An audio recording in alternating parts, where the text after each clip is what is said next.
All right, everybody, welcome back to the Politico Speakeasy. I'm Christina Gonzalez, the executive producer of Politico's events for Europe.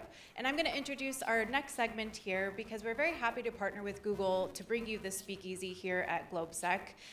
Without partnerships like this, we can't bring you the great journalism that we are doing here today and throughout the next couple, or at least tomorrow, and that we have done yesterday. So without further ado, I want to introduce my colleague Matthew Welfel. He is going to sit down with some very special guests, and so please help me welcome them to the stage. Matthew, our Executive Director for Media Solutions, in conversation with our special guests. Give them a round of applause.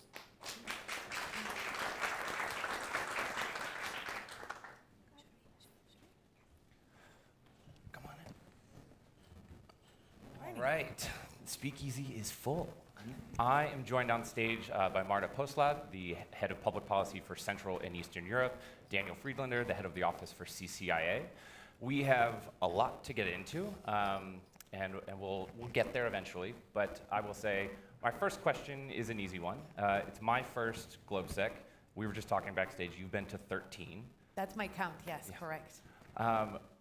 Christina just mentioned this is our first speakeasy, and I have heard a lot of people saying that this is the best GlobeSec ever. Is that a coincidence? That's a rhetorical question. All right, we'll get into some more substance stuff. No, but Michael, before we get into it, I genuinely want to thank Politico for being here and getting the voice out of this amazing region out, and I think it's a milestone for GlobeSec as an event. But it's great to be part of a European conversation. Thank you.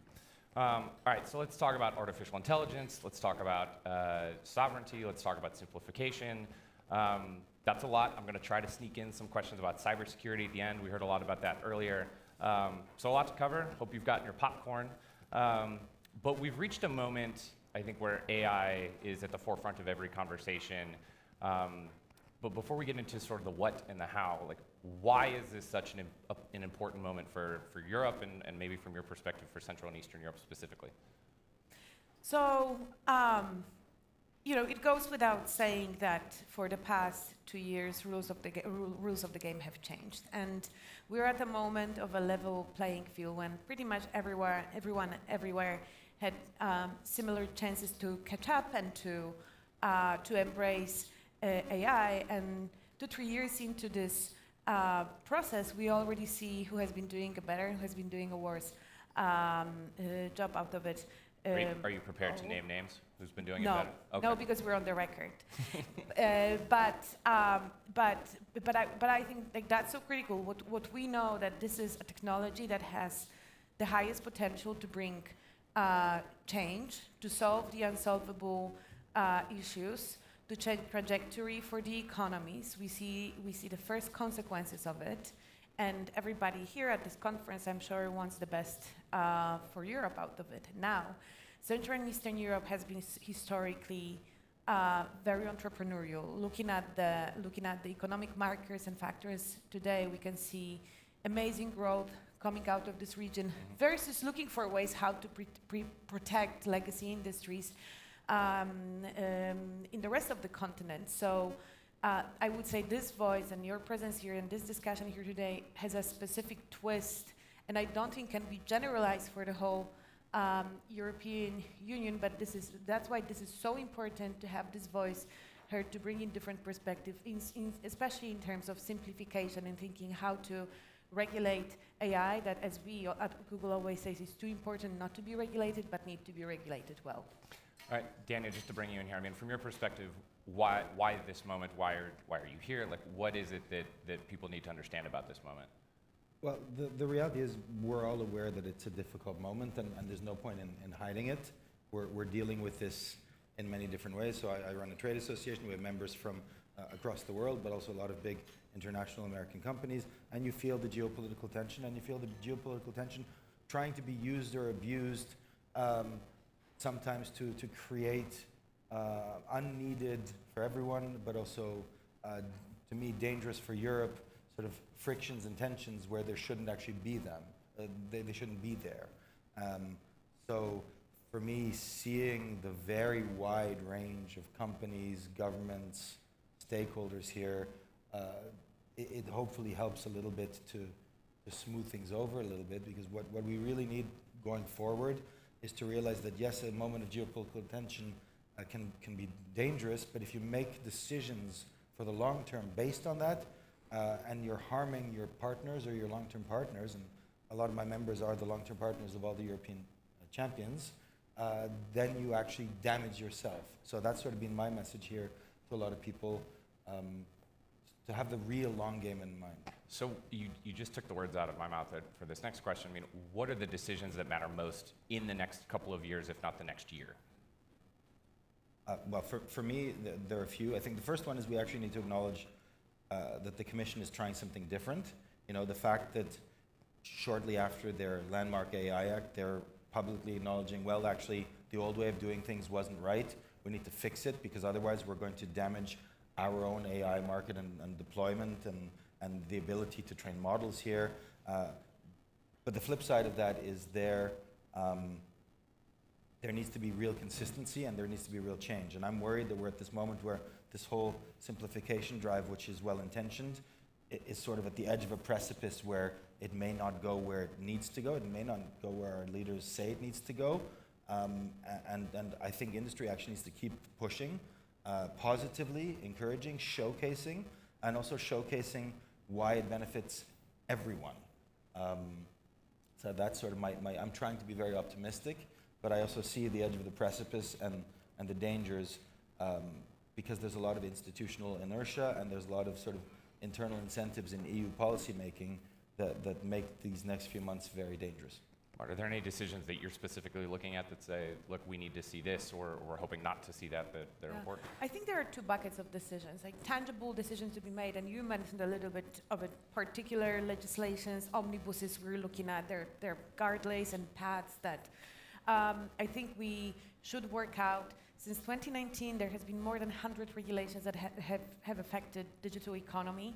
Like, the numbers speak of it. Over 60% of European businesses cite regulation as a reason that holds them back in further investment. So, like, that's the very tangible bucket that needs to be solved, and I think it's measured, it's very opinionated, and consulted. And I think the less tangible bucket is trust in how we build environment for positioning Europe in the age of AI, how we rebuild the trust between like-minded partners, and I think the core to it is that, and you alluded to it already, transatlantic partnership is such a multi-layered process.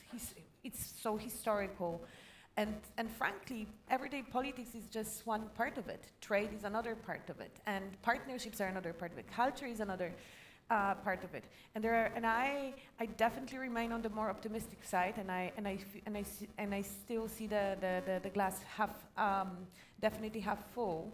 We just need to make sure that we operate around values that we agree, and we put some issues aside and we build together forward. So it's a very complex topic, so I find the irony that we're talking about simplification rather funny, but how does that accelerate adoption, and how would you categorize the efforts to simplify things thus far in Europe? I think the intention is good, but it's running up against some of the realities, and we've seen that both with the AI omnibus, the digital omnibus, but we've also seen it with this urge to keep putting out more new rules that will actually create some of the same problems we've seen before. And we have a whole bunch of new legislation about to come out, even more digital rules. Some of them will be overlapping with some of the ones that are already there that still haven't been fully implemented. And what industry needs is certainty, right? It needs certainty, it needs clarity. And by industry, I mean all industry. It's also why I've been supporting the EU Inc. campaign to try to raise up everything. Another example, by the way, of good intentions sort of withering a little bit when they hit the political reality. But Europe also needs to make certain decisions, right? So on AI, they want to build gigafactories. That's fantastic. Is there demand for them? Is there an energy grid that can handle them? If you don't have clarity over AI and copyright, will anyone actually train in Europe? And Europe is actually undoing some of the certainty that we have based on old legislation that for once was future-proof, text and data mining. So there need to be several very clear, very high-level leadership decisions that unfortunately so far have not been made. And until you make them, all the good efforts will keep bumping into the same legislative cycle, political squabbling, which is usually well-intentioned, but has led to 100 pieces of legislation, often contradictory with each other, often putting different rules on the same thing. Sometimes to comply with one, you're breaking the other. That's not good for small businesses, and that's not good for the bigger ones, and that's also not good for European ones. And I guess my last big point is still, I've been in Brussels about 20 years. Every digital commissioner has talked about finishing the digital single market. No one's ever really done it, which is why a lot of the big European companies that we celebrate, the big European champions, are able to grow and scale and succeed and make far more revenue outside of Europe than in. And when that's your situation, you are holding yourself back. Yeah, the digital single market seems to be the most talked about topic in Brussels. I mean, I've only been there for 6 weeks, and if I had a euro for every time I've heard that.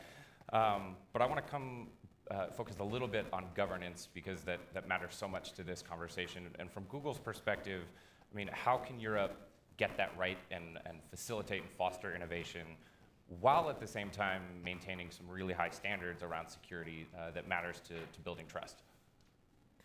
Well, so first of all, you mentioned security, but there's also there's another buzzword, there's sovereignty. And I think these two, probably you've heard DSM, digital single market, all the time, and sovereignty comes second or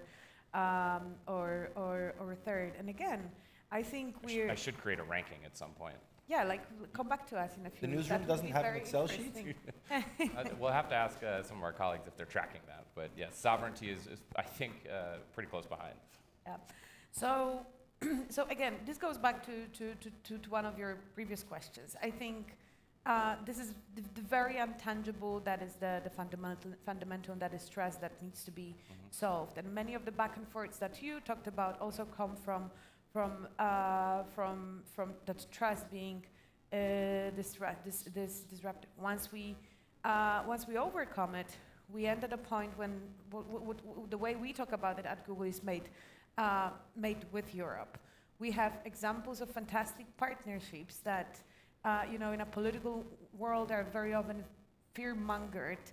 But when you look at the practical aspects of it, first of all, we as a company provide sovereign solutions that are open, hybrid, but at the same time we never compromise on security, and that's our contribution to building up the trust that is so questioned in the political debate. And I think, looking again, once you step down from that political level of the discussion and go to a practical business partnerships, launching products, working together level, it proves to be working. That's why we need that legislation to create guardrails that will not make European partners fear working with the US or any other third countries that share values that this can be tackled with together. There's so much partners can bring to the table. Fears of security are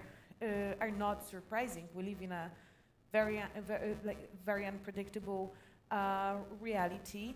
But the only way to regain that self-confidence is to build partnerships that provide security. And then sovereignty, the other buzzword that I think is so connected to it, also means freedom of choice. It doesn't mean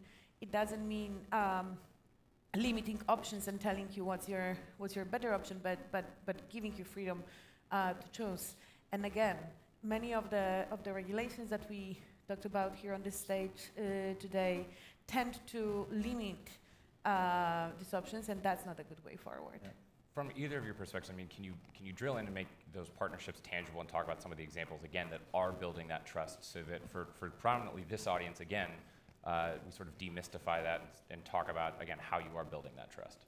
But so the sovereignty discussion for me risks taking so much attention and energy and focus away from those, and I'll get to them in a second, and shifting it sort of backwards to this top-down sort of dirigisme idea of we're now going to choose who's going to get the money, and we're going to try to get them up to a point of where the others were yesterday over the next few years. And to me, it's almost like a misallocation of all types of capital, which actually then undermines the trust that has been built and undermines everything that has actually gotten Europe, in many ways, to be very successful. And I think we don't say that enough, right? That in many things, Europe is very successful, and the quality of life is still fantastic, and we do have a huge set of sectors.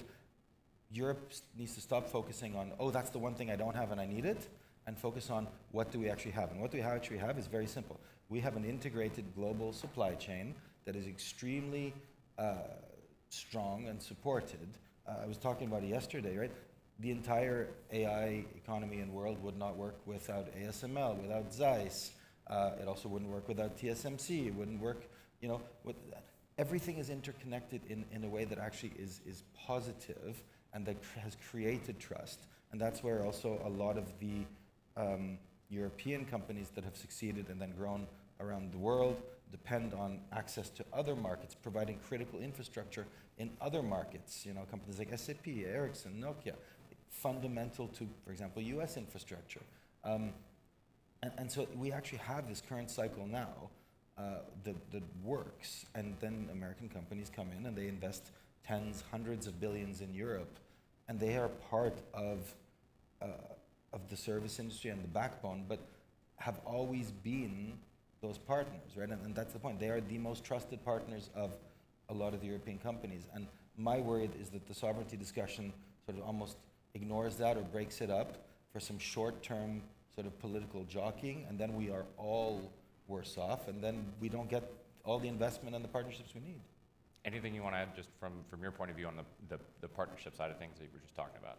No, I think, look, we could spend another hour here quoting fantastic partnerships Google has made, but also many other US industry players that people don't really think through because they exist, they work great, they provide amazing security, and again, they're sovereign choices of our business partners. And I think it's also a good moment to honor European businesses that have also started speaking up. This debate is not between the US industry and EU institutions, but in the past few months we have seen so many valuable contributions coming from European businesses that are strongly opinionated about the direction of travel, and they want to interpret their sovereignty through ability to choose. And I think that's the North Star that should be also followed.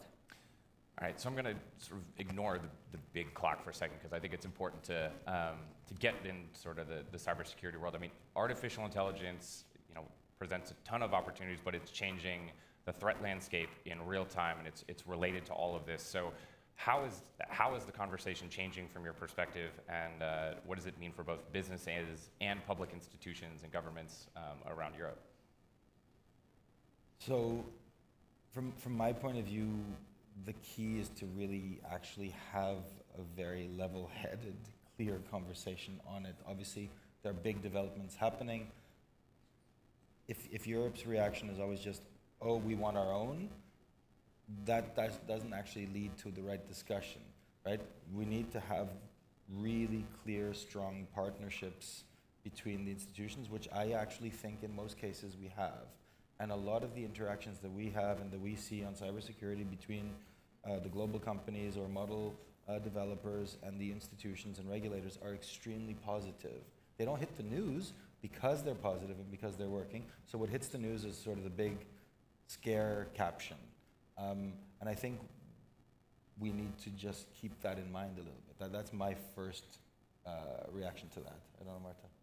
Yeah, I think what I would add, at Google we often talk about the defender's dilemma, and I think the bottom line here is that with the with the increase of risks and threats, our ability to defend ourselves is getting higher, more accessible, it's cheaper. The more partnerships you have, the more secure you're going to be.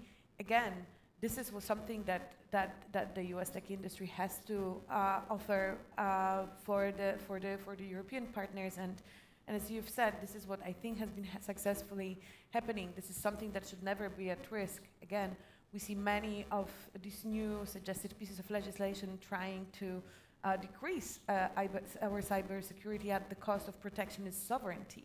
So this is going to be a very boring response to your question, but I think something that is out of fashion, has been out of fashion recently, has been risk assessments. And except for political interpretations of certain policies or something that superficially looks good, very often lacks long-term consequences, research, and